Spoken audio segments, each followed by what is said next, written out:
Olá, então boa tarde a todos.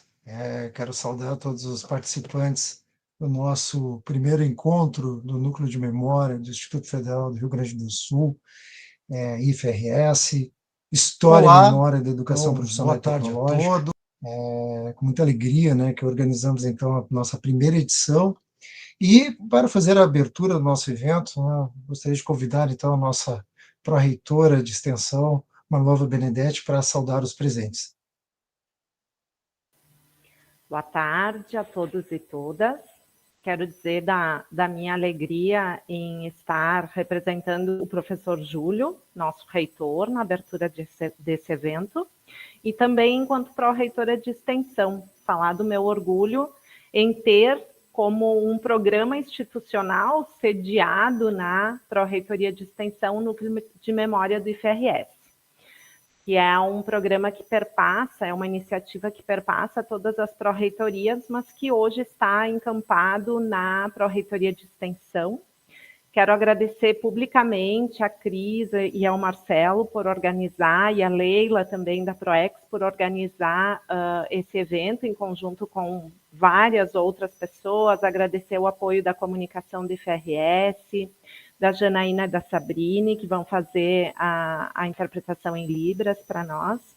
E quero falar que é um evento que é a primeira vez, mas que já é um evento bastante grandioso, né? Até anotei alguns números para não me perder, mas nós tivemos 85 trabalhos inscritos para apresentação, 131 autores e coautores, e além do IFRS, participam conosco dessa edição mais 31 instituições.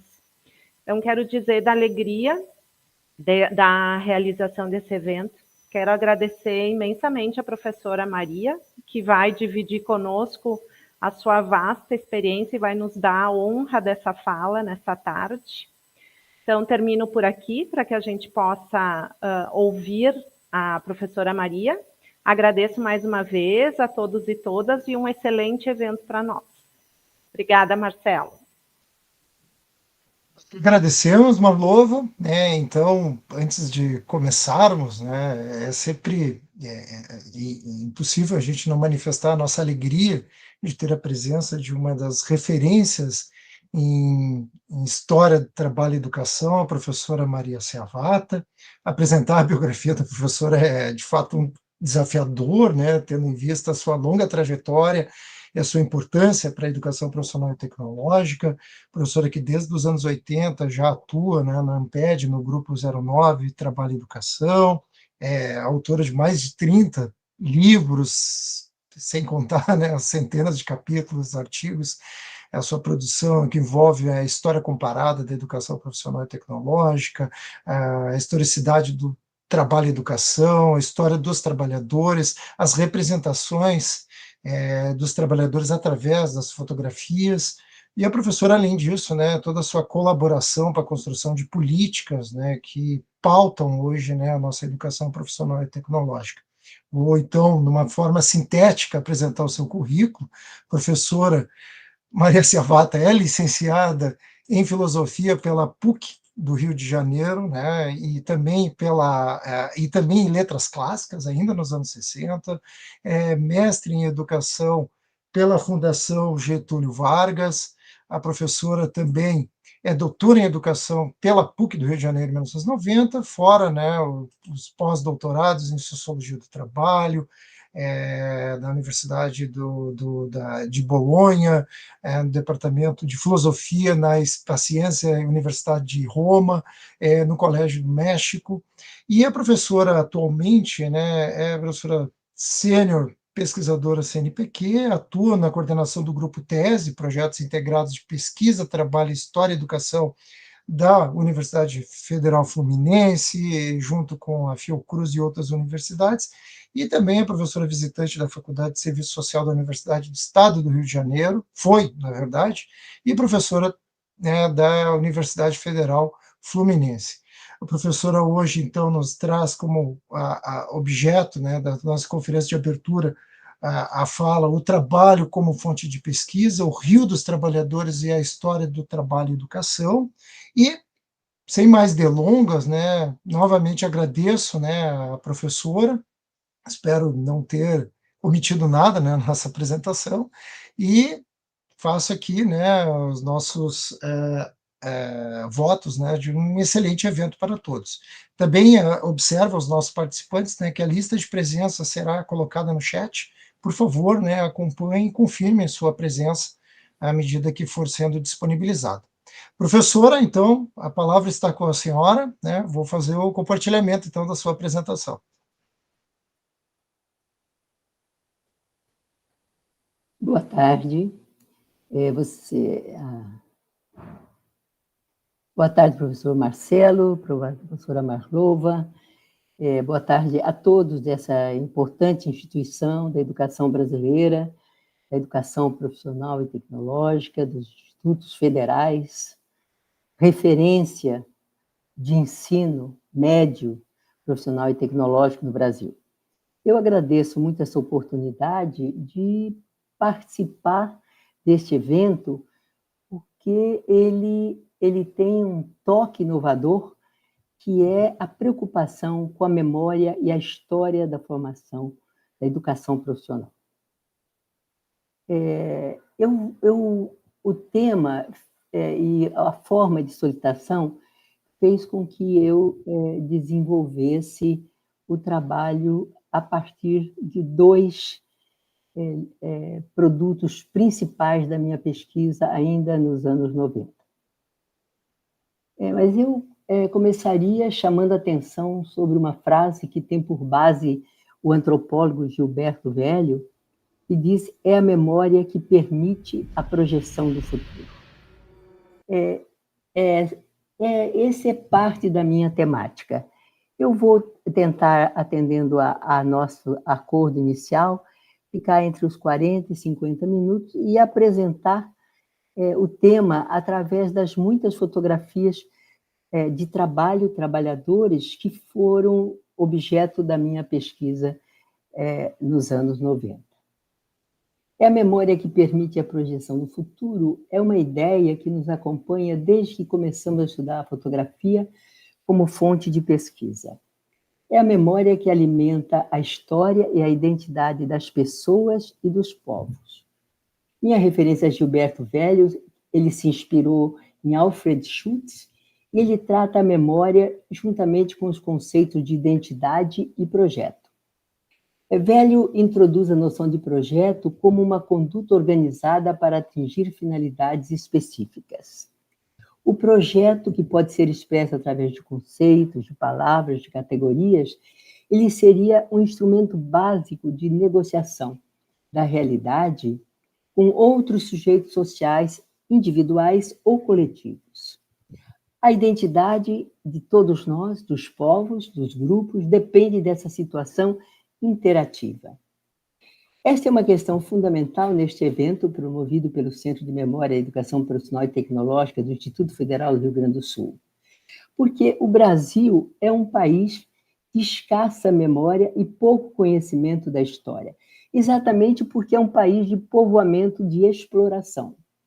Não é recomendável, nunca foi, e não foi no Brasil, recomendável aos olhos do colonizador que os colonizados preservem a memória, que os colonizados saibam da sua escravização e submissão, e por isso eles resistam, tentando construir outros projetos de vida. Se eu estou certa no que eu pressinto, nos últimos tempos, é extremamente auspicioso o movimento em direção à criação dos centros de memória e nos institutos federais e em universidades, que, via de regra, só preservam a memória obrigatória, aquela burocrática.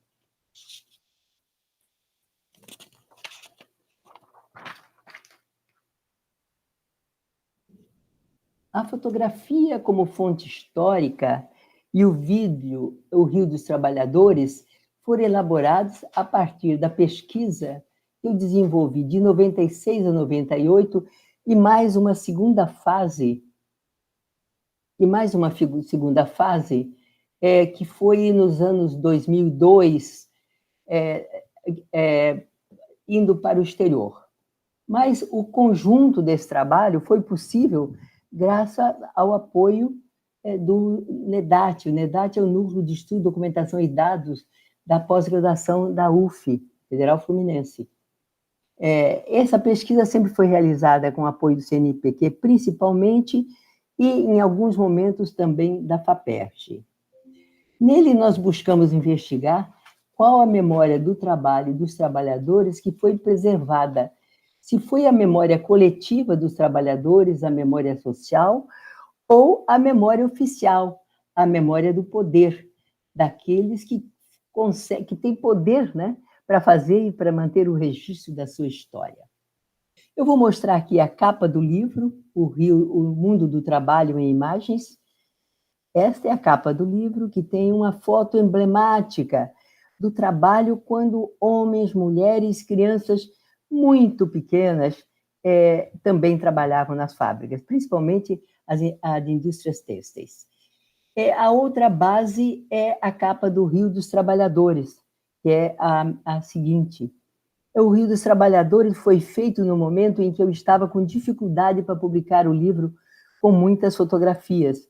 Então, fizemos, com a ajuda do Paulo Castiglione, que na época estava terminando o seu curso de cinema, ele dirigiu, ele era meu auxiliar de pesquisa, mas ele dirigiu, ele fez a música, ele foi o principal elaborador do visual deste trabalho.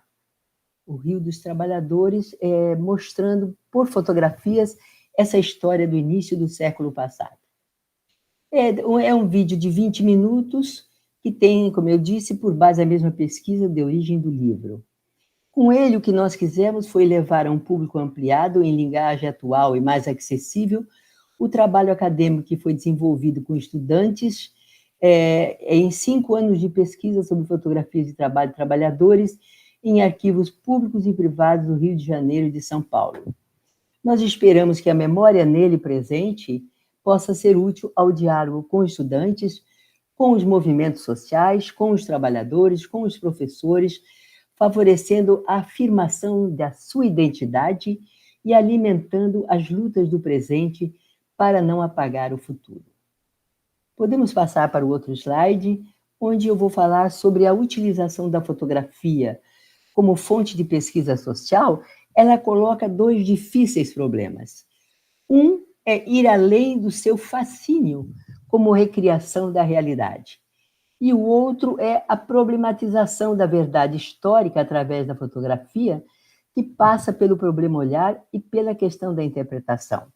Não que outras fontes não passem pela interpretação, mas a fotografia passa pelo olhar, que é uma fonte mais ambígua, e isso cria realmente um desafio para os professores, para os pesquisadores. Passando adiante, neste texto, eu pretendo trazer os fundamentos de trabalho e educação no livro e no vídeo com as imagens fotográficas. E eu dividi a minha apresentação em 6 partes. Primeiro, vou falar sobre a memória e história. Segundo, sobre a fotografia como fonte histórica. Em terceiro lugar, nós tratamos da modernização no Rio de Janeiro e a reforma Pereira Passo, porque daí é que, desse período, que foi o início do século XX, início do século passado, portanto, início de 1900 a 1930, que eu pesquisei o que teria acontecido com os trabalhadores após o fim da abolição. Após a abolição, desculpem. Bom, naquele momento há o processo de modernização do Rio de Janeiro e a reforma Pereira Passo. Em quarto lugar, eu trato da comemoração do centenário da independência e do mais grave, talvez o que de mais grave em tudo que tem ocorrido historicamente no Rio de Janeiro, foi o arrasamento do Morro do Castelo. Em quinto lugar, um pouco falo do mundo do trabalho e dos trabalhadores, que é o que fundamenta a nossa pesquisa de educação profissional. E, por último, uma breve história de trabalho e educação. História e memória é o primeiro tópico. Aí vocês têm mais de perto os trabalhadores da América Fabril. Como podem ver, há crianças muito pequenas. As crianças eram usadas nas indústrias têxteis para emendamento de fios por causa dos seus dedos minúsculos. As mulheres também, mas principalmente as crianças. Então, aí vocês têm um painel que eu considero bonito, mas dramático, de quem eram os trabalhadores naquele momento. Outros trabalhadores, podemos passar para a seguinte imagem. Outros trabalhadores que vocês podem ver são carregadores. Isso é uma rua do centro do Rio de Janeiro. Carregadores que até hoje nós temos. Cada vez que eu vejo passar em frente à minha casa um trabalhador empurrando uma cadeira, um carrinho de recicláveis, eu vejo que há 100 anos isso ocorre, há mais de 100 anos, sabe lá, porque eu não estudei o século XIX, esse fenômeno ocorre. Passo agora, então, a refletir com vocês um pouco sobre a questão da memória, que é importante para este evento. A memória permite a relação do presente com o passado. Para o historiador Mastro Gregory, há uma relação transcendental entre o passado e o presente. O presente deve referir-se a um passado determinado, que assim adquire realidade e visibilidade. O problema em questão é o da cognoscibilidade do passado possível. E aí passa pelas condições políticas, econômicas, religiosas, morais, estéticas, que convergem para um determinado presente para tornar o passado possível. Um passado possível que pode tornar-se real para quem tenta conhecê-lo, para o pesquisador. Trata-se, então, de identificar o destino dos traços visíveis do passado, porque o passado deixa vestígios, né? Através da memória e da história das condições, guardem bem essa palavra, que o determinaram, e não o passado no sentido abstrato.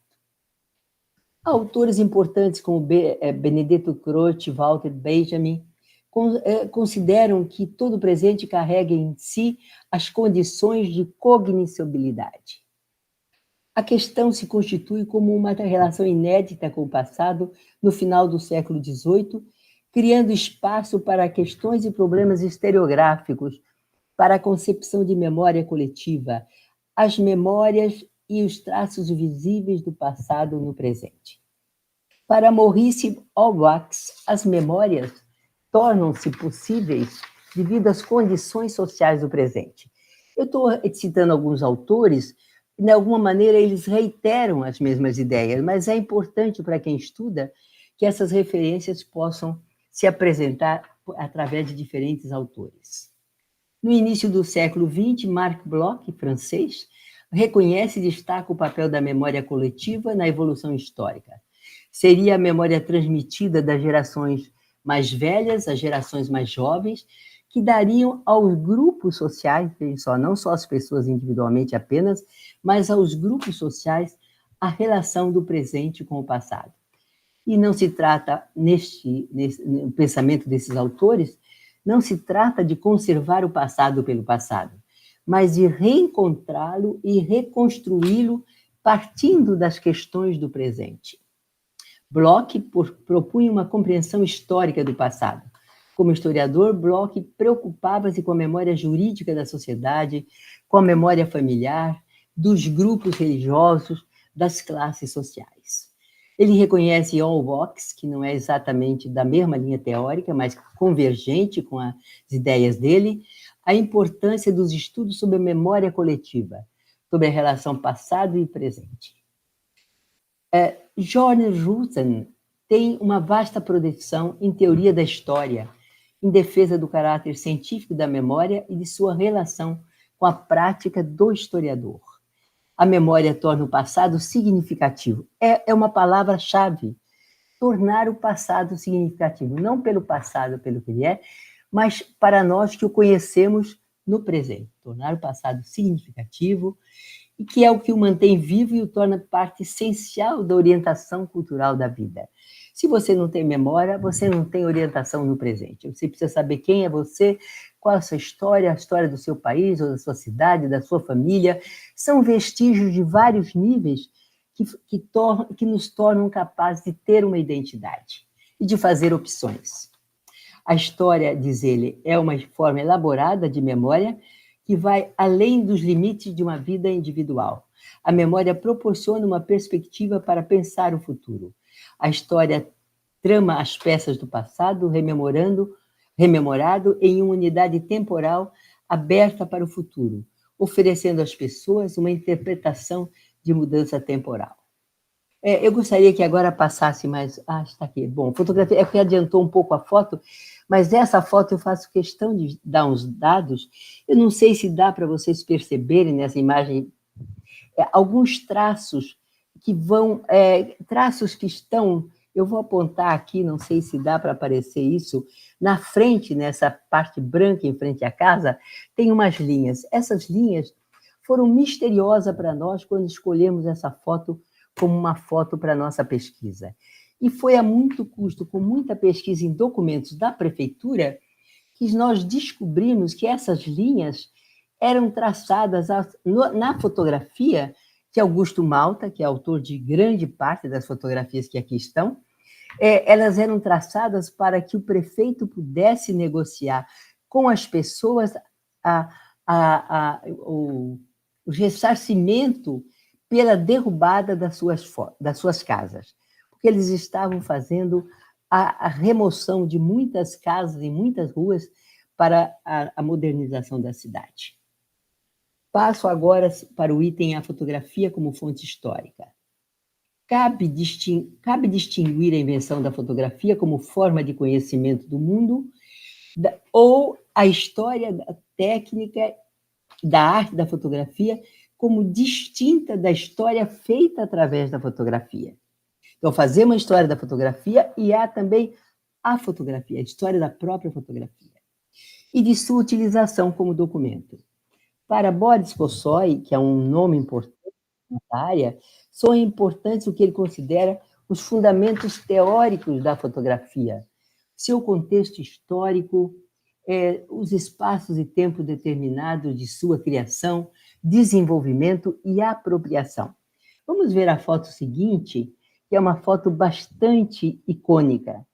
Por quê? Esta foto também nós não sabíamos o que era, apenas estava dito que eram trilhos de bonde, que era o perfil de um trilho de bonde que era remetido à matriz no Canadá, da Light. A Light aqui, esse trilho de bonde é da Light, no início do século de 1900, século XX.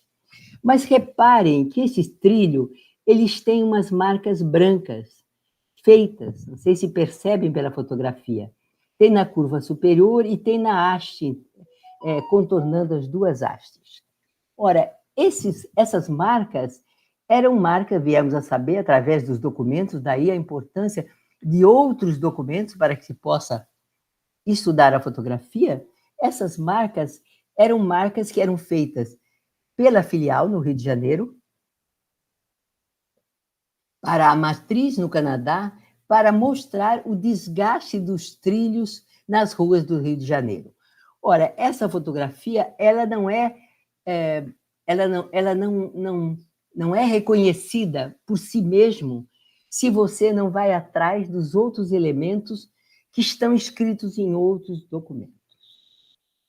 Enfim, as fotografias trazem consigo o universo do conhecimento presente na aparência da representação fotográfica, mas estão ocultos, como eu acabei de dizer, os múltiplos processos sociais, as mediações que constituem o objeto real representado.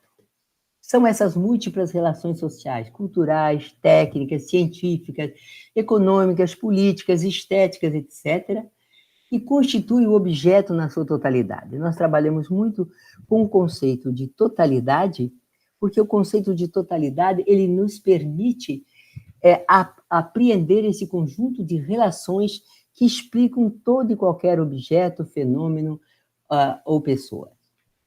O exercício de identificação, contexto e análise dos aspectos formais da fotografia, como nesse caso, supõe a aproximação com os processos sociais que permitem explicitar a história que guardam em si e que está oculto na aparência da representação fotográfica. O Boris Possoy ele fala em primeira e segunda realidade. A segunda realidade é a representação. A primeira realidade é o objeto real que dá origem à representação fotográfica. O trabalho historicizado dos objetos de conhecimento, então pensando a fotografia como documento, como as fotografias, ele tem como fundamento meta-economia política e a história como produção social da existência, o que significa considerá-los na totalidade que fazem parte. Em nosso tempo, a sociedade capitalista, a divisão social do trabalho e as classes sociais são inerentes a esse entendimento. Encontramos na intertextualidade um procedimento adequado a esta premissa, no sentido de que buscamos em outros documentos informações que nos aproximam historicamente do objeto de análise. Para a construção histórica do objeto fotográfico, Kossói propõe uma arqueologia do documento, de modo a construir o seu mapa de origens, suas vinculações, elementos constitutivos e informações nele contidos, como das linhas brancas que nós mostramos. Testemunho visual das aparências, como informação e como fonte de recordação e de emoção, a imagem fotográfica associa-se à memória e introduz uma nova dimensão no conhecimento histórico. Tradicionalmente, o conhecimento histórico ele era obtido através da linguagem e, principalmente, anteriormente, através da escrita. Analisando a origem e a expansão da fotografia no Brasil, além de resgatar o conhecimento possível sobre o tema, Kossói mostra os limites da preservação da memória documental no Brasil. Olha a importância do centro que vocês estão construindo. Kossói tem um livro em que ele resgatou historicamente os fotógrafos brasileiros. Esses limites da memória documental no Brasil, de modo particular a memória fotográfica. Fatores de ordem cultural e econômica impediram que, ao lado da produção fotográfica, que foi abundante na segunda metade do século XX, também se desenvolvesse o registro e a preservação ampliada da memória em âmbito familiar. Em nosso tempo, e a fotografia que está aí à margem, ela mostra que ela, para ser entendida, ela necessita que nós tenhamos claro, vivemos uma sociedade capitalista, segundo uma divisão social e técnica do trabalho, ou social só, se quiserem, que inclui a técnica, e as classes sociais. Agora, reparem nesta foto. Esta foto é de uma quebra de pedras em obras da cidade do Rio de Janeiro. Como vocês podem ver, os trabalhadores, eles estão imersos nas pedras, na areia, na terra que tem aí. Mas, estranhamente, tem uma bengala fincada no chão. Nós custamos muito a decifrar essa fotografia. E o que nos fez permitir foi um pouco o conhecimento da história do século passado, onde a bengala era um símbolo de distinção, em que não é apenas uma questão de um uso de um instrumento para apoio, como a gente precisa quando estiver doente, né, estiver com problema nas pernas, mas era um índice de elegância das elites. Então, nós concluímos, interpretamos, melhor dizendo, que certamente, além dos trabalhadores, tinha estado no local uma autoridade, ou estaria ainda no local, um chefe, uma autoridade, que colocou a bengala. E o Malta, como era um grande fotógrafo, ele era fotógrafo da prefeitura, e era um grande fotógrafo, ele fotografou essa estranha e elucidativa bengala que demonstra a existência, simbolicamente, né, a existência das classes sociais. Eu passaria agora um pouco para lembrar o presente, a complicação que nós temos. Nós vivemos num tempo de influencers, de Facebook, de Instagram, metaverso e novas mídias cada vez mais sofisticadas. É um tempo de fake news, de alteração das fotografias. Sempre as fotografias puderam ser alteradas, mas hoje já é uma praxe, já é um processo que qualquer um que tem um pouquinho de conhecimento digital, de informática, é capaz de fazer. Tempo também de fama e enriquecimento com marketing de objetos, de pessoas, de youtubers com milhares de seguidores, que levantam questões éticas que fazem parte da rotina da grande imprensa e das fotoreportagens. Mesmo considerando que os fotógrafos escolhem seus motivos e objetos fotográficos, só aparentemente os fotógrafos, essa é uma outra observação do Kossói, só aparentemente os fotógrafos fotografam para si mesmos. Os fotógrafos fotografam para serem vistos. Kossói diz que a interpretação das imagens tem estreita conexão com a experiência, o conhecimento, as convicções morais, políticas, ideológicas, o meio social e a bagagem cultural de cada um. Essa introdução que eu fiz sobre a fotografia é porque ela é explicativa do que eu vou depois mostrar. Foi a base, fora naturalmente o presente, porque quando eu fiz a pesquisa, nós não tínhamos as mídias sociais como temos hoje, mas foi essa primeira introdução que eu fiz, Memória e História sobre a fotografia, que foram os fundamentos da pesquisa. Por favor, a próxima. O próximo slide. Próximo slide é a modernização do Rio de Janeiro e a memória e a reforma Pereira Passos.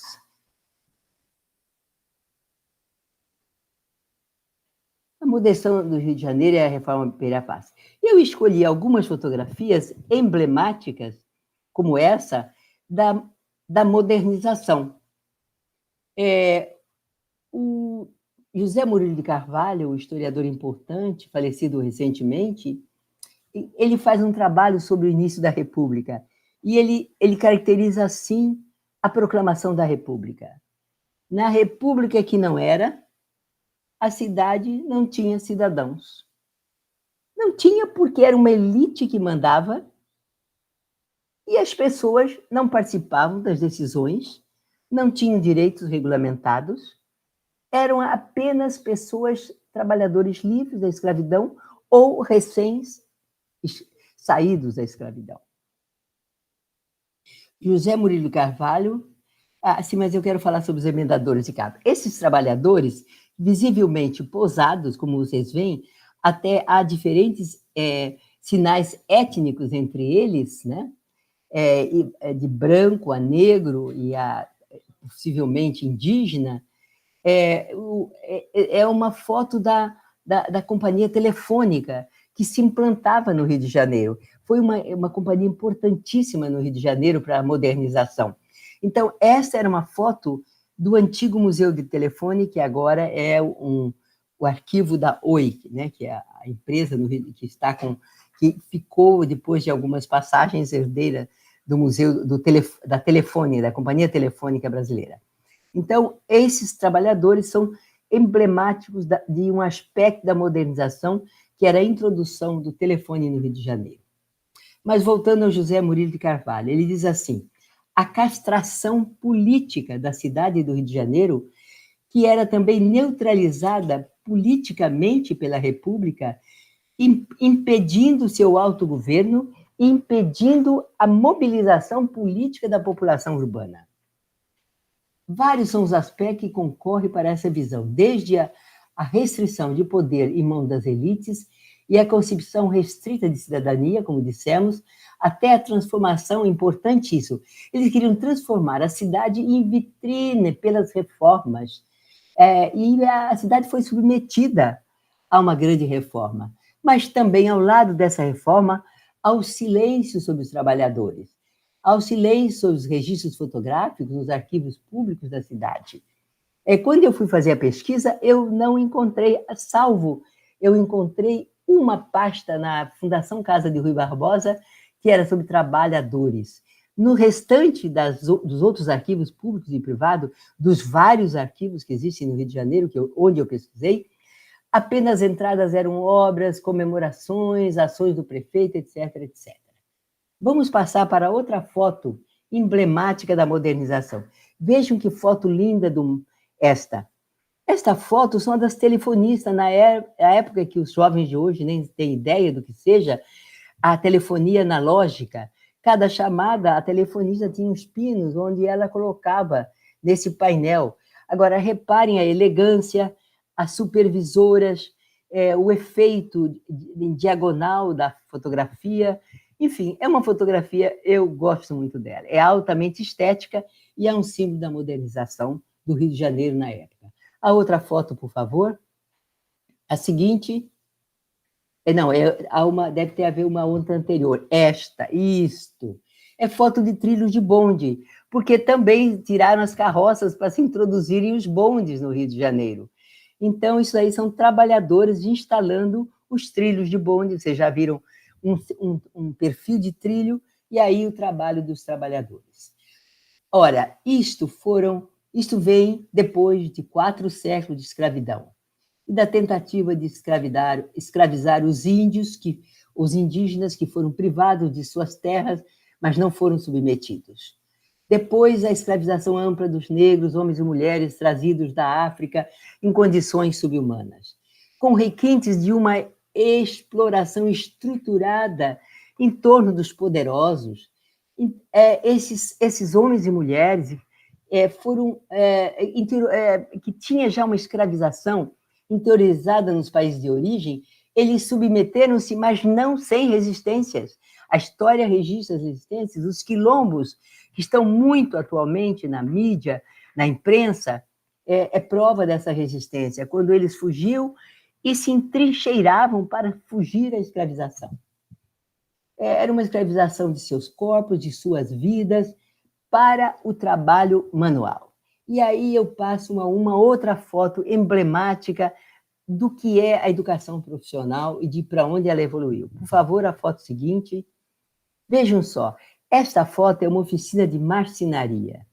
Esta foto ela é da oficina de marcenaria da escola, do Colégio Estadual João Alfredo. Eu consegui essa foto no arquivo do colégio, lá nos anos 90. É uma foto pousada, visivelmente, foto de malta, foto muito bonita. Há uma iluminação que entra pelas janelas, como se fosse um ambiente... Na época, é a época do eugenismo, hein? Então é uma época em que os ambientes precisavam estar muito bem limpos, muito bem montados, muito claros, muito arejados. Então, vocês podem ver que esta foto é emblemática da marca que existe no trabalho manual e a qual os institutos resistem bravamente, porque eles incorporam ciência, tecnologia, linguagem, arte, história, geografia, todas as atividades físicas, todas as atividades que constituem os campos de conhecimento do ser humano. Mas eu continuo dizendo que a inferioridade do trabalho manual é o pano de fundo da preparação para o trabalho destinado aos ex-escravizados, aos trabalhadores livres, subsequentemente à lei da abolição e da proclamação da República, a toda a população brasileira pobre, até hoje, lamentavelmente, a 14.315. Às vezes explícito, outras vezes disfarçado sob artifícios ideológicos, o tratamento do trabalho manual como inferior discrimina a massa trabalhadora, separando-a de suas orientações principais da educação acadêmico, humanista e científica, que visa o ensino superior, e a profissional normal técnico-tecnológica instrumental, que, não obstante ter perdido toda essa marca de preconceito e discriminação, ainda é reiterada na nossa legislação, para simplificar. Já em 1901, Rodrigues Alves, o presidente, anunciara que o saneamento da cidade constituía prioridade em seu projeto. O Rio civiliza-se, era a palavra de ordem nos debates políticos e jornalísticos. O centro da cidade foi eleito o sinal para a erradicação dos maus costumes, dos espaços doentes que deviam ser erradicados.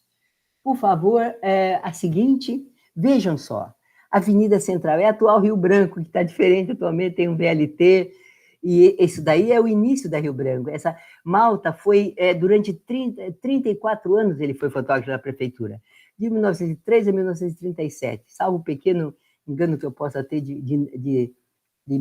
mas é 37, sim, o final do trabalho dele. E ele fez fotografias lindíssimas como essa, que é também uma fotografia icônica da Avenida Central.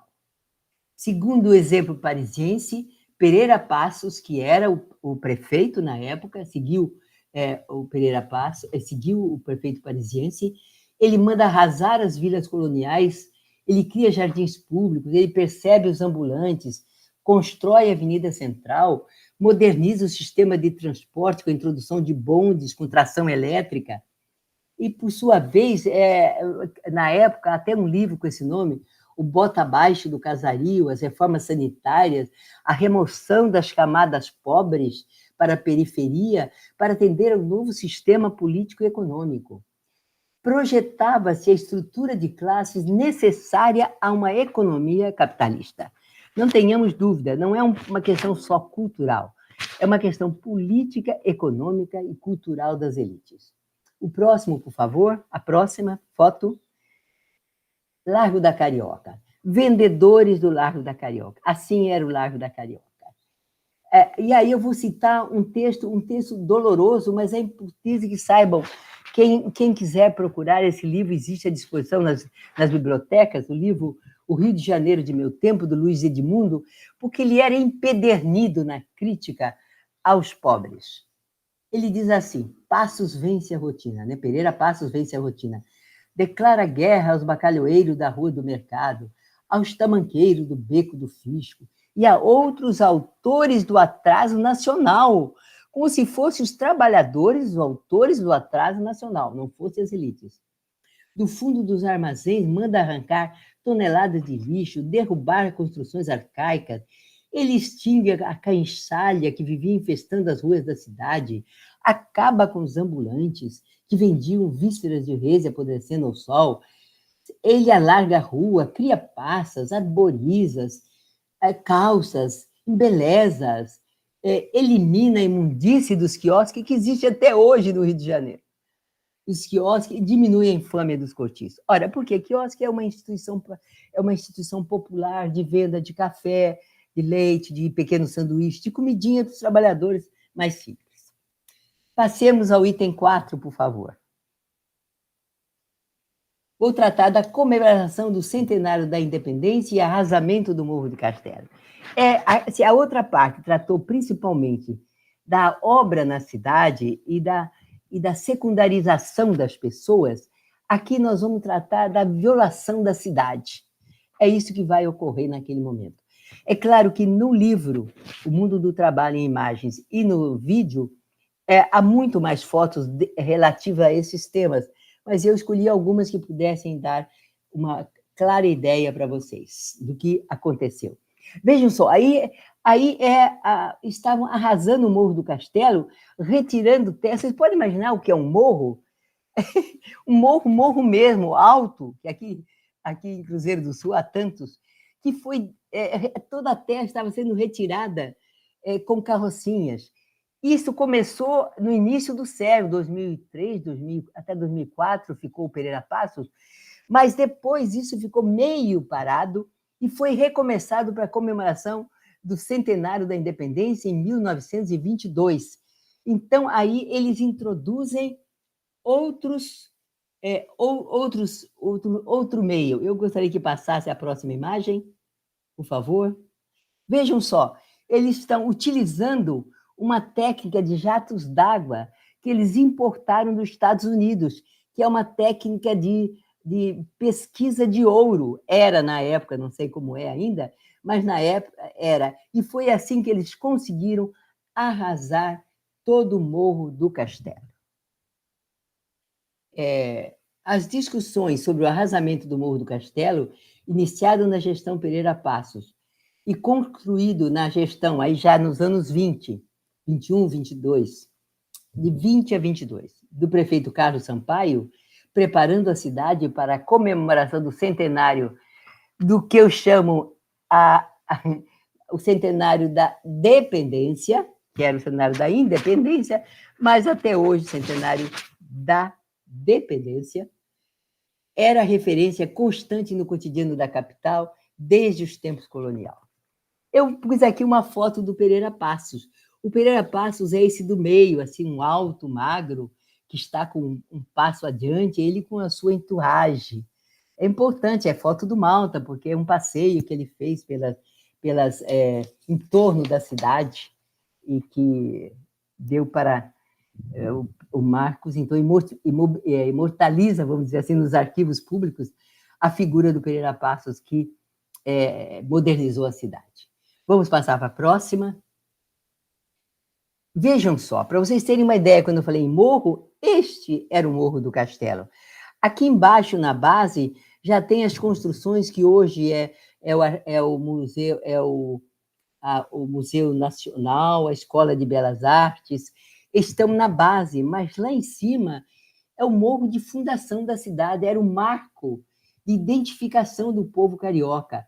Ele era emblemático das múltiplas faces da modernidade, uma vez que a derrubada do castelo exigiu um longo processo de decisão, o registro na imprensa, todo aquele trabalho de demolição que eu mostrei nas fotos anteriores, para tentar fazer daí uma cidade moderna. Até hoje, aquela área é chamada de Castelo. Quem conhece o Rio de Janeiro, que sobe a Avenida Antônio Carlos, passa pelo Castelo, onde está o Ministério da Justiça e o Ministério da Fazenda, e a Secretaria de Educação, atualmente, outros importantes prédios no centro da cidade. Mas isso tudo é para dizer que aí estava o Morro do Castelo, sobre os quais eu vou falar para vocês, porque isso eu não sou carioca de nascimento, eu sou paulista, mas eu sou carioca de coração, porque eu vivo lá há 60 anos, amo aquela cidade, com todas as suas dificuldades. Enfim, as reformas não ficaram restritas ao espaço. O que eles queriam era abrir a cidade aos ventos da civilização. Vejam só.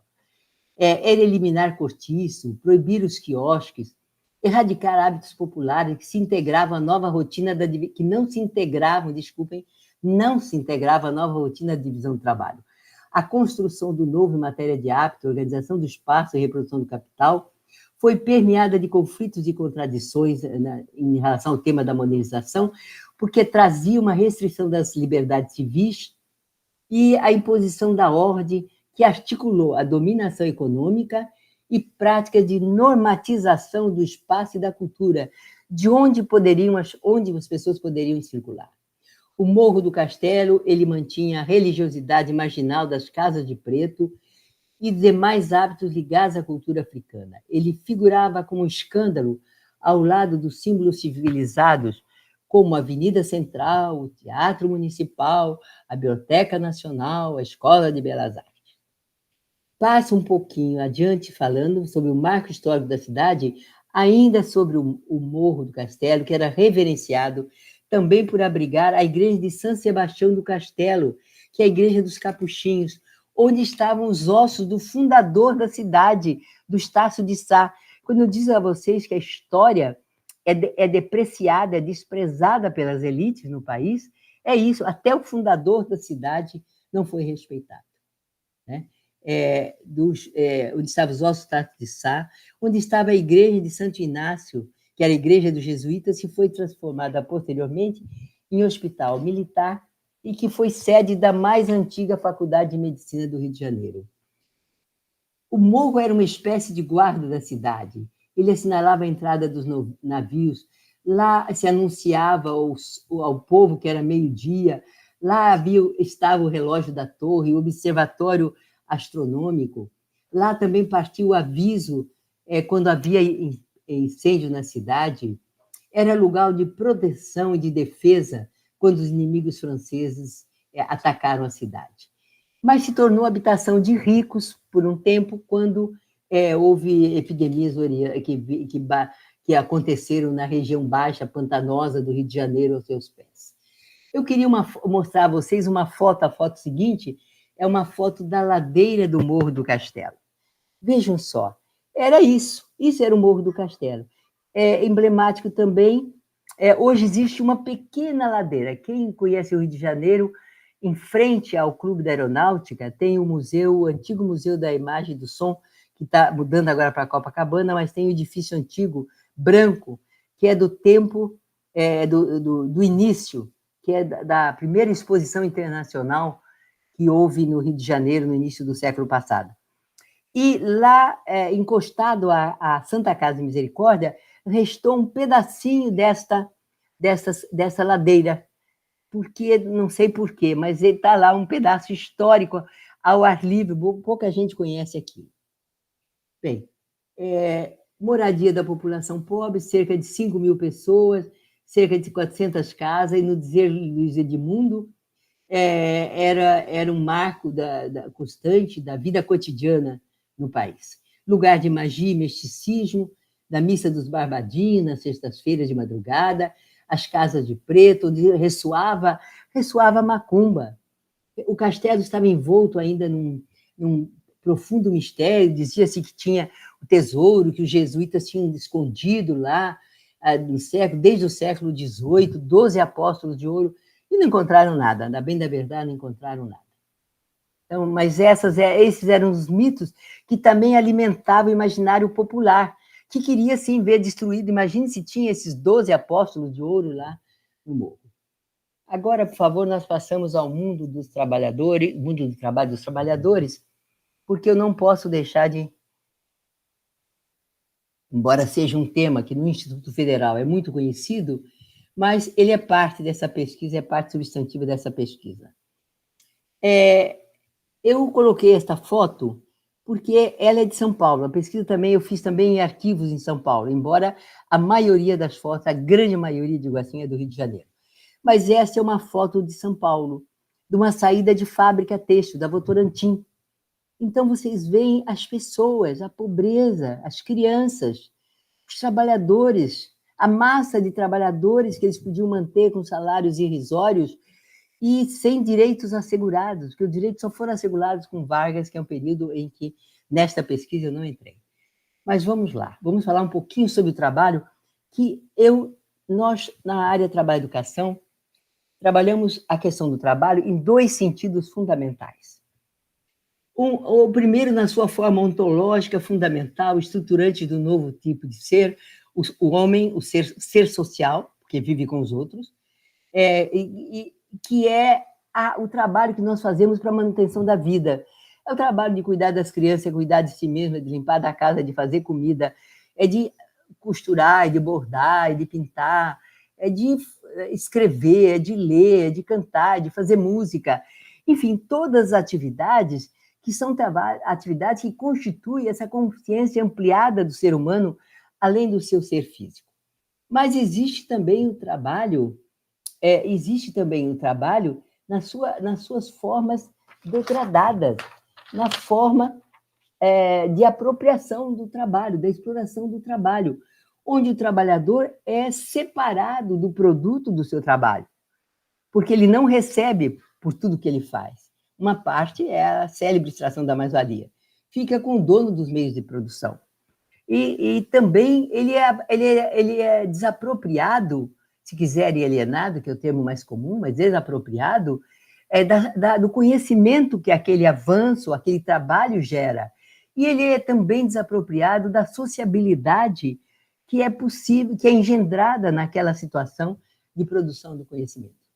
Nas condições de exploração do trabalho do sistema capital, o trabalhador é separado dos produtos do trabalho, do conhecimento e da sociabilidade gerada na produção. Isso é texto do Marx no Capital. Na primeira e na segunda acepção de trabalho, modificam-se as condições objetivas de produção, mas também as próprias pessoas e a sua subjetividade. Vamos ver alguns trabalhadores, continuando, como eram os trabalhadores naquele momento. Vejam só, olha a fartura de mão de obra, que era barata. Eles podiam pôr muitos trabalhadores, eles estavam fazendo a Rua da Alfândega, eles estavam fazendo uma obra de calçamento na Rua da Alfândega. Essa é uma foto. Agora, eu vou mostrar algumas fotos que mostram as classes sociais, não apenas do ponto de vista da bengala, que é simbólica, mas do ponto de vista como este, de como é que estão vestidos os trabalhadores, em alguns lugares estão descalça, ou trabalhadores, por exemplo, deixa só um pouquinho na outra, só para concluir falar sobre a outra. Em algumas eles estão descalços, porque os escravos viviam descalços, que era um sinal de escravização, também o descalço. Passemos, então, para a seguinte, que aí já é na Companhia América Fabril, já é um grupo de chefes, de mestres e contramestres. Então, eles não são como a primeira foto que eu mostrei, daqueles trabalhadores naquela estante, naquela escala enorme, que tem mulheres, homens e crianças bastante amontoados. Esses já estão, vejam só, estão em cadeiras e possivelmente uma escada que deve existir atrás. Quer dizer, isto para mostrar que as classes, como é que você identifica em fotos, as classes sociais podem ser identificadas. Quando nós falamos de trabalho e educação, nós defendemos, agora aí, passando para um outro assunto, mas pode deixar essa foto aí. Quando nós falamos em trabalho e educação, nós defendemos trabalho e educação com hífen. Por quê? Porque todo trabalho produz conhecimento. E o conhecimento, a educação, o conhecimento que você adquire, ele é também uma forma de trabalho, ele é também uma atividade. A educação faz parte do mundo do trabalho na medida em que participa do conhecimento gerado pelos processos de transformação da natureza e da sociedade. Mas cabe reconhecer também a importância das políticas de educação na vida em sociedade e da sua certa insuficiência conceitual e disciplinar para a pesquisa científica. A próxima foto, por favor. Vejam só, essa foto é de trabalhadores da América Fabril. Vou mostrar mais fotos da América Fabril. A América Fabril trabalhava assim naquilo que a gente podia dizer que era um capitalismo moderno. Os trabalhadores tinham escola, tinham igreja, eles tinham banda musical, eles tinham teatro, mas eles tinham hora para deitar também, porque a fábrica tinha que funcionar durante o dia. Então, as vilas operárias tinham um regime de vida muito rígido, controle das crianças, onde é que as crianças podem ficar, como é que pode ficar na rua, até que hora, e também dos adultos, porque tinham que trabalhar no dia seguinte de manhã. Bem, os músicos, eu queria ainda fazer uma distinção aqui, que o conceito de mundo de trabalho é diferente de mercado de trabalho. Nós estamos assistindo, da parte dos setores, dos empresários, daqueles que fazem parte do grupo dos empresários, uma apropriação do termo mercado de trabalho como se fosse mundo de trabalho. Não é. No nosso referencial, são coisas diferentes. Mercado de trabalho é onde você vende para aqueles que compram a sua força de trabalho. Mundo do trabalho é a totalidade das condições de vida dos trabalhadores, que inclui o mercado, mas não se restringe ao mercado. São as condições sociais, econômicas, políticas, religiosas, estéticas, que constituem o mundo dos trabalhadores. E eu ainda digo que apenas com uma enorme simplificação, nós reduzimos o mundo do trabalho a uma das suas formas aparentes, como a profissão, o produto do trabalho, as atividades laborais, que é muitas vezes fora da complexidade das relações sociais dessas ações. Eu ainda acentuaria que, apenas enfocando o trabalho na sua particularidade histórica, nas mediações específicas que se dão forma e sentido no tempo e no espaço, nós podemos apreendê-lo ou apreender o mundo do trabalho na sua historicidade, seja como atividade criadora, que anima e enobrece o homem, ou seja como atividade aviltante, que penaliza, que aliena o ser humano dos produtos do seu trabalho. Eu cito depois Hobsbawm, que a expressão mundo do trabalho, quem introduziu entre nós foi Eric Hobsbawm. E Hobsbawm, ele faz uma ampliação do conceito de classe trabalhadora também, no sentido que ele amplia apenas de proprietário e não proprietários dos meios de produção, quer dizer, proprietários os donos, não proprietários os trabalhadores. Ele amplia o conceito de classe trabalhadora para todas essas condições de vida particulares dos trabalhadores. Vou passar agora para a última sessão, porque eu acho que meu tempo está já... eu perdi um pouco a noção do tempo, deve estar... Quanto, professor Marcelo? Quantos minutos eu tenho ainda, professor? Ou quantos eu já falei? Ainda tem tempo ainda, professora, pode falar. Como? Quanto? Mais uns 10 minutos, professora. Pois não. Então, eu vou mostrar aqui para vocês, esta foto é a Vila Operária da América Fabril, de onde aquelas fotos faziam parte de um álbum que eu encontrei no Arquivo Público do Rio de Janeiro. Como vocês podem ver, tem uma igreja lá no fundo, tem as casas nas imediações, é uma área fechada, uma área construída pelos donos das empresas. Os estudos sobre o mundo do trabalho e sobre o trabalho e a transformação da cidade do Rio de Janeiro no início do século XX nos levaram a documentos inesperados de pesquisa nesses arquivos públicos e privados em São Paulo, e numa segunda fase, na qual eu não entro nesse trabalho aqui hoje, que foi em Bolonha, na Itália. Só vou mencionar ao final. Mas passe para a foto seguinte, por favor, para vocês verem mais uma fotografia de classes sociais. Vejam, foto dos empresários da Fábrica Aliança, a diretoria e todos os seus diretores. Vejam que foto, que decor diferente dos trabalhadores. Tem plantas, tem cadeiras para todos, enfim.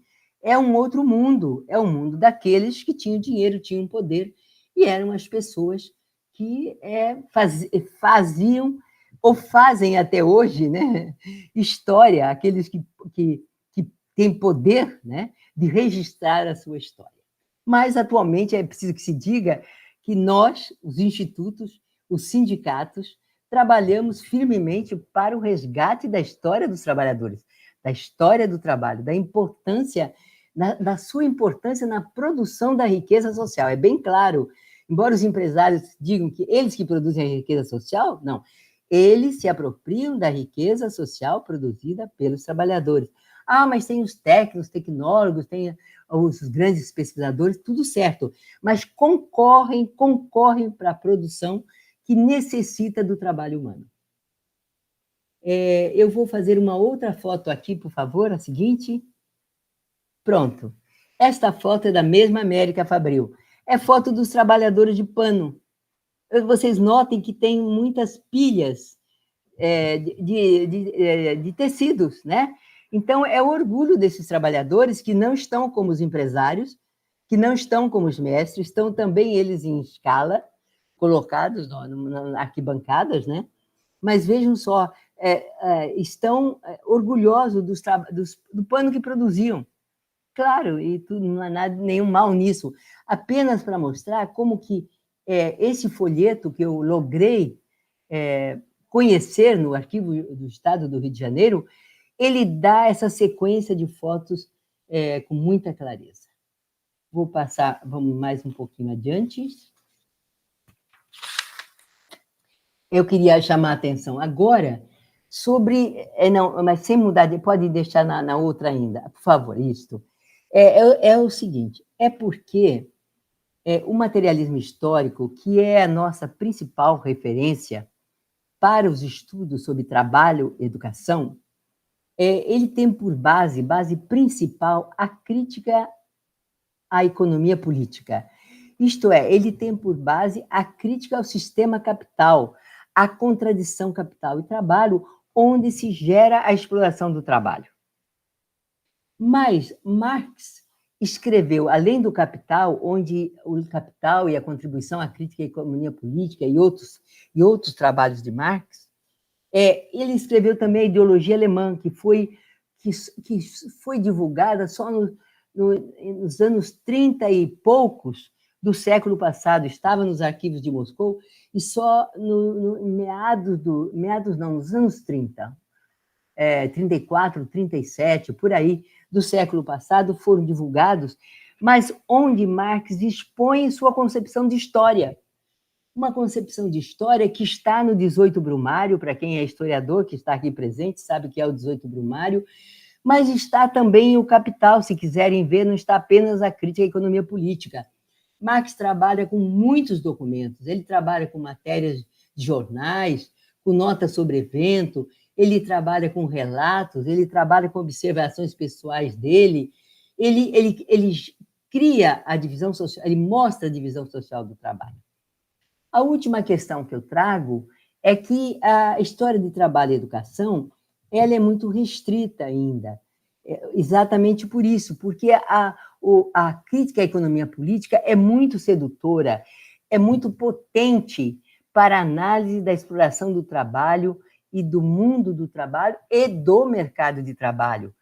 Pensarmos agora nos entregadores, por exemplo, que não têm direitos assegurados, né? Mas os historiadores chamam a atenção que nem sempre os próprios historiadores da educação, é uma pergunta da Maria de Lourdes Fávero, que é uma historiadora importante, eles se perguntam como é que eles fazem história, quais são os conceitos, qual é o protocolo de elaboração da história, como que essa história é feita.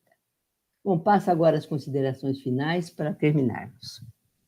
Bom, nessas considerações finais, eu faço um pouco uma retrospectiva do que nós viemos e mostro o seguinte, os trabalhos que eu fiz sobre trabalho e educação. Este livro, que é um livro da editora Navegando, se chama Historiografia em Trabalho e Educação, como se escreve a história da educação profissional, com o apoio do CNPq, foi publicado pela Navegando, e ele está em versão digital gratuita na Navegando, que é uma editora que tinha sede, começou na Unicamp e depois foi para Uberlândia. Nesse trabalho, nós analisamos diferentes livros sobre a história de trabalho e educação. Analisamos Celso Cove da Fonseca, analisamos o Luciano Mendes, que é da Universidade Federal de Minas Gerais, analisamos um livro principalmente do Marcelo Lima, que é na Universidade Federal do Espírito Santo, analisamos o livro do Milton Ramon de Oliveira, que analisa os patronatos agrícolas. Enfim, é um livro sobre diferentes expressões de trabalho e educação, de instituições que preparam pelo trabalho e educam. O seguinte, por favor, esse livro Memória e Temporalidade, esse livro, eu amo esse livro, amo todos os meus livros, mas esse tem uma história muito bonita, porque eu fui convidada a ir a Paracambi, onde havia uma grande indústria têxtil. Essa indústria têxtil, ela existiu por mais de 100 anos e ela foi extinta quando ela não conseguiu competir com a indústria de seda chinesa, indústria de seda, de tecidos, na bem verdade, não só de seda, a indústria de tecidos chinesa. Esta foto é foto de uma família, é uma das pessoas dessa família que me recebeu lá, que me abriu o acervo, que me facilitou trabalhar com eles, entrevistar as pessoas, conhecer a fábrica. A fábrica hoje é um instituto federal, é um campus do Instituto Federal do Rio de Janeiro. É uma beleza aquilo, é maravilhoso. Se alguém puder ir a Paracambi, vá, porque o prédio é lindo e o instituto tem toda aquela força que tem os institutos. Bem, então, aqui também é história de trabalho e educação, porque eu mostro como que um local de trabalho, uma fábrica, vai se transformar num local de ensino. Porque antes do Instituto houve um CEDERJ, que é uma instituição do Rio de Janeiro, houve uma brincoteca, houve a FAETEC, que é o ensino profissional estadual no Rio de Janeiro. Passe a seguinte, por favor. Esse é o meu último livro, foi publicado este ano, e nesse livro, nós fizemos esse livro durante a pandemia, então estudamos tese e dissertações. Aqui não há apenas tese e dissertações sobre trabalho e educação. Como nós tínhamos um âmbito restrito, porque as bibliotecas estavam fechadas e eu não pude voltar aos livros, nas teses e dissertações, nós escolhemos teses e dissertações sobre trabalho e educação, que é, por exemplo, o caso do sindicato, do Sintuperj, que é um sindicato da Universidade do Estado do Rio de Janeiro, também é o caso do antigo SAM. SAM é Serviço de Assistência ao Menor, que foi criado nos anos 40, de triste memória, onde a educação era correcional e assistencial, era de péssima qualidade. Foram fotografias que mostram isso. Tem fotografias também não, tem uma análise de fotografia de 2 fotógrafos, que é o Cartier-Bresson, as fotos lindas do Cartier-Bresson, uma delas está na capa do livro, e que foi uma foto da tese, porque aí você tem que explicar isso. Ele foi feito, como nós só podíamos trabalhar na pesquisa por acesso remoto, todo o material foi feito em tese e dissertações do arquivo, do catálogo de tese e dissertações público da CAPES. Então, esta foto que está aqui, ela é de uma das teses do catálogo da CAPES. Bem, então eu queria mostrar que, além do Cartier-Bresson, também tem fotografia, um trabalho sobre o Marc Ferré, que foi outro fotógrafo que fotografou o Rio de Janeiro. Por último, então, essa realmente é a última foto. Eu fiz questão de deixar, porque eu falei sobre os fotógrafos. Este, meus senhores, é o ilustre, né, Augusto Malta.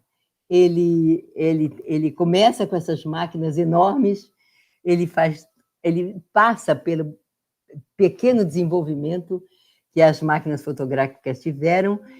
A filha dele e filho dele seguiram o trabalho de fotógrafos no Rio de Janeiro até bem depois dos anos 30. É isso, e eu agradeço muito a atenção de vocês.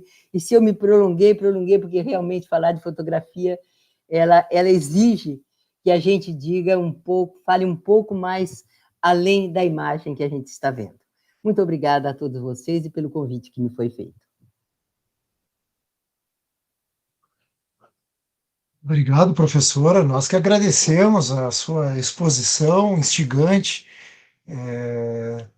Como historiadores, né, muitos dos nossos participantes, ficamos muito impressionados, né, e tocados porque essas imagens representam, né, e que nos ajudam, né, a pensar essas transformações que envolvem a educação profissional e tecnológica, as relações de trabalho que estão ali, enfim, fotografadas, registradas, que também trazem, né, o próprio olhar, a interpretação que o fotógrafo, né, tentou, né, colocar, né, no momento que fez o registro.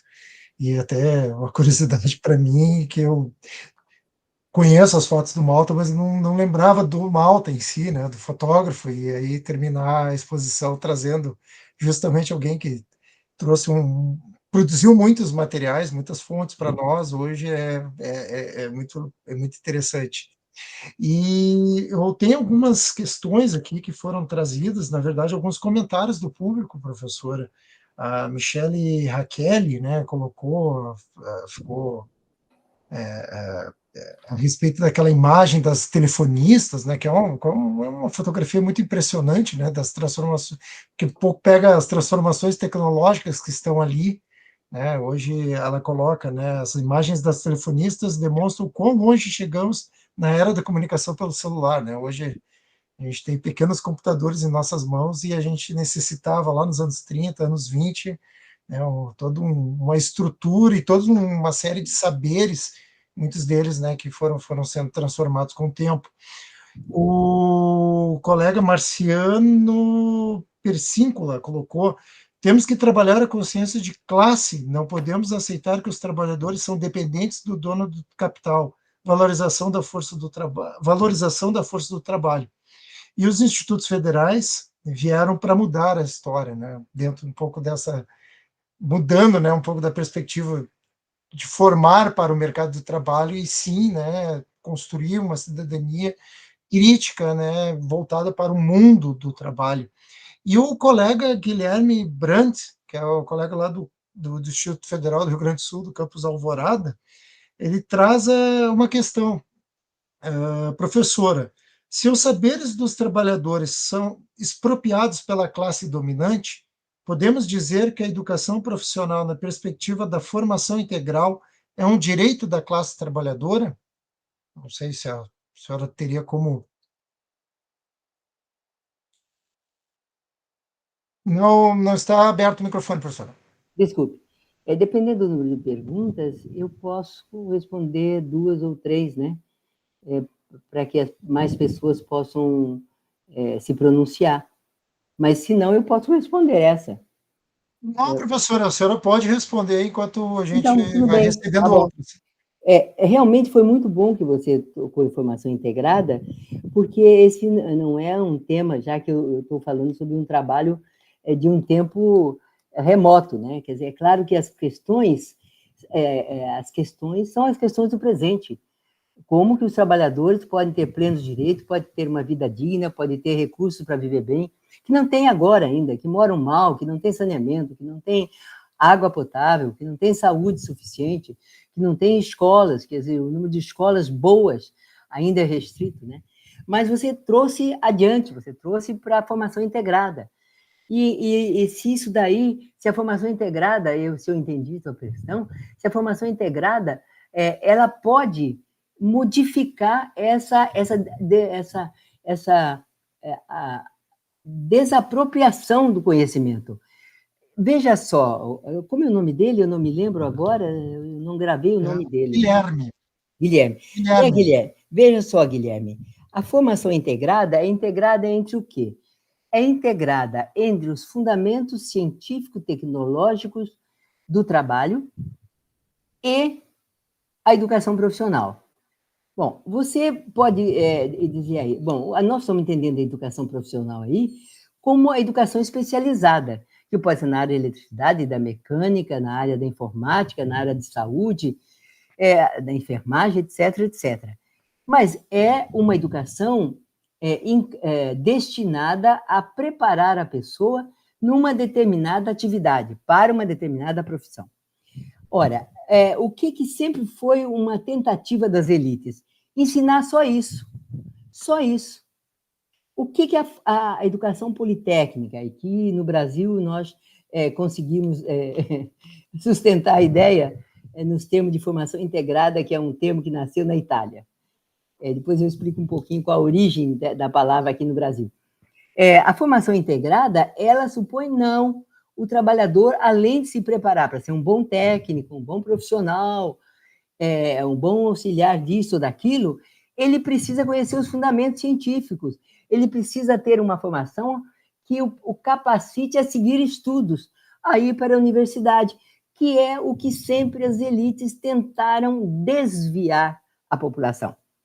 Porque não tem emprego, porque não tem emprego para todos. Olha, não tem emprego para todos é um outro problema, um problema social, é um problema de distribuição de carga horária, é um problema de por que nós trabalhamos 8 horas por dia, 5 dias por semana, 40 horas por semana, desculpem. 5 vezes 8, 40, exatamente, 40, mas mais, 40 até 42, 45 horas, né? É uma questão de distribuição de carga horária, mas as pessoas têm direito a ter um conhecimento completo. Então, a formação integrada é resistência. A formação integrada é resistência a essa desapropriação do conhecimento que sempre foi um projeto das elites. Como foi o projeto das elites? Primeiro, não dando educação, desde a escravidão, desde o tempo da colônia, da escravidão. Depois, não abrindo escolas também para os pobres. Escolas isoladas, aquelas escolas que eram escolas domiciliares, escola com preceptores, mandando as pessoas estudar fora, né? E mesmo quando Vargas implanta as escolas técnicas, o Capanema separa as escolas técnicas, né? Técnicas industriais, agrícolas, comerciais, e o ensino secundário. Foi separado. Nos anos 20, ocorre aquele movimento da Escola Nova, ele vai suscitar aqueles prefeitos que criaram escolas, grupos primários em alguns estados ou escolas públicas em outros. São Paulo, grupos escolares, no Rio de Janeiro, escolas públicas. Eles vão no momento em que a população se dá conta de que poderia ter a educação primária. E depois, quem faz a educação primária queria a continuidade, mas a continuidade só era possível pelo trabalho, para a formação profissional. Mas eles queriam a educação secundária, que permitia prosseguir estudos. E aí que vai haver uma pressão e vão ser aprovadas as leis de equivalência. Eu tenho essa história bem contada em detalhes no meu livro que eu publiquei em 2009, que se chama Mediações Históricas de Trabalho e Educação. Rio de Janeiro, 1930-1960, que tem base na minha tese de doutorado, onde eu mostro como que as leis de equivalência elas vão fazendo a equivalência do primário ao secundário progressivamente. Primeiro para quem vai fazer formação industrial, e depois vai fazer para quem quer ir para o ensino superior na engenharia, e depois que vai à educação, vai fazer a equivalência plena com a LDB de 1961. A 4.024 de 1961. Então, são lutas sempre no sentido de que os trabalhadores se apropriem daquele conhecimento restrito às elites, mas porque eles têm direito a isso. Isto eu me entusiasmo pelo assunto e continuo falando, mas é uma luta que nós começamos depois da ditadura. Quando eu digo nós, eu falo na Cássia, eu falo na Lucila, eu falo no Gaudêncio, vários, eu falo no Ferretti, falo no Domingos, várias pessoas, falo na Marise, que é um pouquinho depois, mas também participou, mais nova do que nós, mas participou. Então, luta nossa de não aceitar o 2208 do Fernando Henrique Cardoso, que reduzia, que fazia a separação de novo, separação do Vargas. Aquela separação ele tentou fazer. Aí o 5154 vai, de novo, ampliar com restrições, mas vai ampliar, vai permitir o integrado, que a 14.315 agora está, de novo, do Temer, né? Triste lembrança, está novamente separando. E nós estamos, de novo, numa luta para que essa lei não tenha vigência dessa forma, para que as instituições, os professores, os alunos, se conscientizem da importância da formação integrada para uma formação completa de todas as pessoas, e não apenas das elites. Muito obrigada, senão eu me estendo muito. Perfeito, professora. Professora, na verdade, mais uma questão, então, né, para o nosso encerramento aqui. Dentro dessa perspectiva, dessa construção de uma perspectiva crítica, porque a senhora entende, né, o papel que os centros de memória, os núcleos de documentação, os núcleos de memória de institutos federais, de centros federais de educação tecnológica, podem servir, né, podem auxiliar para a construção, né, dessa cidadania crítica, dessa superação, né, de uma visão de formação para o mercado do trabalho. Bom, eu não sei quantos institutos estão nessa linha, né? O que eu sei de vocês e um pouco do Rio Grande do Norte, né? Mas eu diria que é um achado, é um avanço enorme. É preciso trabalhar nessa direção. Ela completa por quê? Porque ela alarga o conhecimento.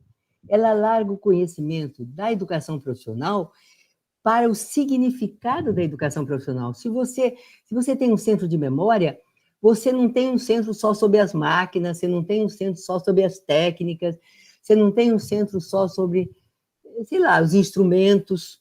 Você tem um centro sobre as condições sociais, econômicas, os alunos, quem eram os alunos, quais os programas, quais eram as disputas que haviam na escola, quais o sentido das diversas atividades que a escola foi assumindo. Tem um trabalho muito interessante da Nádia Cuiabano, ela fez a tese dela na USP já há vários anos. Ela defendeu na USP, eu fui da banca, e esse ano, no início desse ano, ela me convidou para fazer o prefácio do trabalho dela, que é sobre a educação do olhar, que é a transformação da escola industrial.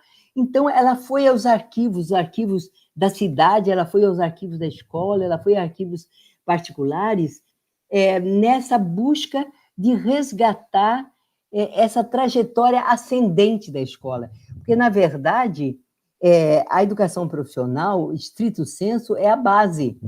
Mas quando você incorpora a educação profissional, se você não sabe só fazer uma instalação elétrica, mas você sabe também o que é eletricidade, como foi gerada a eletricidade, o que é eletricidade no Brasil, como ela é distribuída, quem tem e quem não tem eletricidade,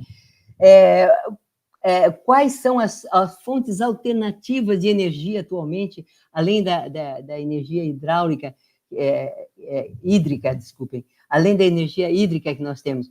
Quando você faz isso, você tem um acervo desse que os pesquisadores podem ter acesso, dependendo dos seus interesses, você amplia o universo mental das pessoas.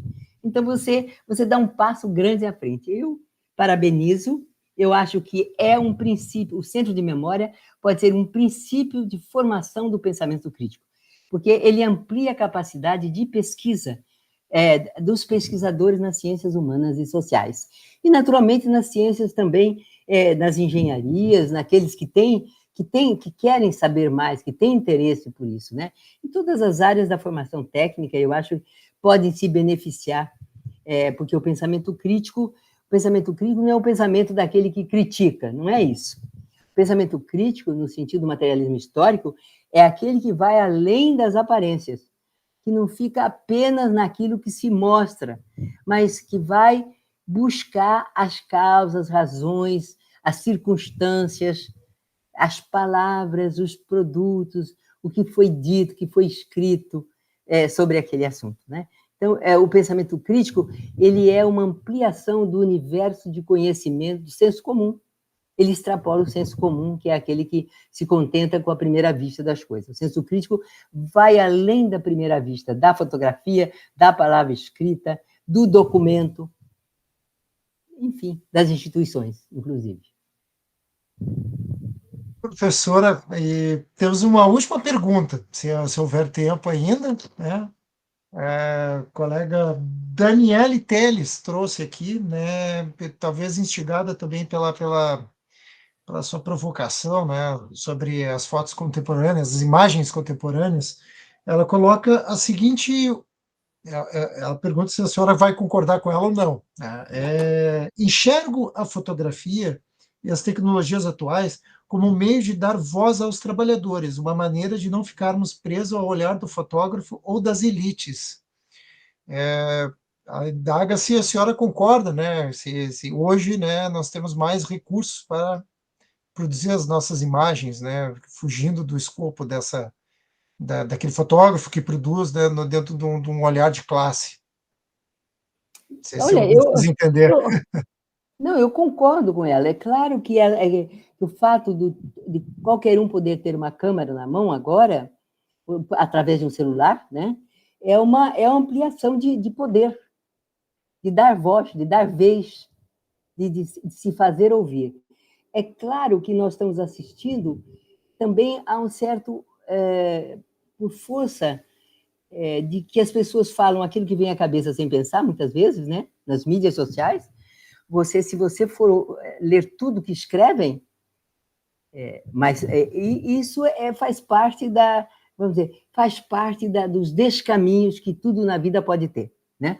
Mas o fato de você poder se fotografar, o fato de você poder contar a sua história, seja escrevendo, como fez uma Maria Carolina de Jesus, ou seja, você poder fazer como, por exemplo, a CUT, a Central Única dos Trabalhadores, tem várias publicações das suas mobilizações, né? O Sinasef, as grandes centrais, elas têm fotógrafos, elas registram as suas imagens. As mobilizações não estão registradas pelo poder oficial. As greves e mobilizações são registradas pelos trabalhadores. E é importante que eles possam registrar. Agora, hoje, o poder de registro, de denúncia de comunicação também, de coisas boas e de coisas, assim, menos boas, né? Mas é muito grande. Eu vejo tudo isso é uma questão de regulagem das pessoas e de critério de quem tem acesso, né? Então, a gente tem que trabalhar pelo direito ao exercício desse poder, mas também a análise crítica com os nossos estudantes, principalmente, com os nossos estudantes, para que eles também tenham critérios de seleção daquilo que aparece nas mídias atuais. Mas eu acho que você está certo, é isso. Vamos em frente, enquanto tivermos tecnologias que possam garantir mais conhecimento, mais meios de vida, mais alegria, mais prazer, mais arte, mais bem-estar, para que a gente trabalhe em prol da liberdade e não da submissão. Esta também uma complementação do pensamento crítico. Ele tem em vista o movimento e a liberdade, não a imobilidade e a submissão. Perfeito, professora. Acredito, então, né, que chegamos ao nosso teto, né, aproveitamos, né, muito a sua presença aqui, foi muito instigante, professora. Eu espero que o nosso público também tenha apreciado, né, a sua fala. Com certeza, sim, né, pelos comentários que nós estamos recebendo aqui. E convido, então, né, a todos, né, a acompanhar, então, a mesa redonda, né, às 19 horas, com as professoras Olivia Neta e Júlia Kanazawa. E agradecer novamente aqui a presença da professora Maria Ciavata, a sua disponibilidade e a nossa superação aqui com as tecnologias, né, com os nossos problemas técnicos de última hora, mas Uhum, que conseguimos aqui, né, fazer a uhum, nossa sem transmissão dúvida. e garantir, né, mais uma vez aqui uma conversa, para trazer conhecimentos aqui para que possamos discutir e ampliar a nossa produção aqui. Professora, muito obrigado, tá? Posso dar um agradecimento final a Claro, por você, favor. professor Marcelo, a professora que me recebeu, a professora primeira, anotei o nome dela, a professora Marlova, e também a professora Maria Augusta, né, que eu sei que está na organização e que é a minha companheira de atividades em torno da fotografia. Eu sei de historiadora da educação, né, quanto que é importante o trabalho dela também, e a colaboração com ela, e através dela também um pouco estar até presente com vocês, né? É isso, e muito obrigada realmente a todos, viu? Uma boa tarde a todos, um feliz evento, e que seja muito proveitoso para todos. Muito obrigada. Obrigado, Agora, com licença, eu me professora. retiro. Uma boa tarde. Isso. Obrigado, pessoal. Então, nos encontramos às 19 horas, então.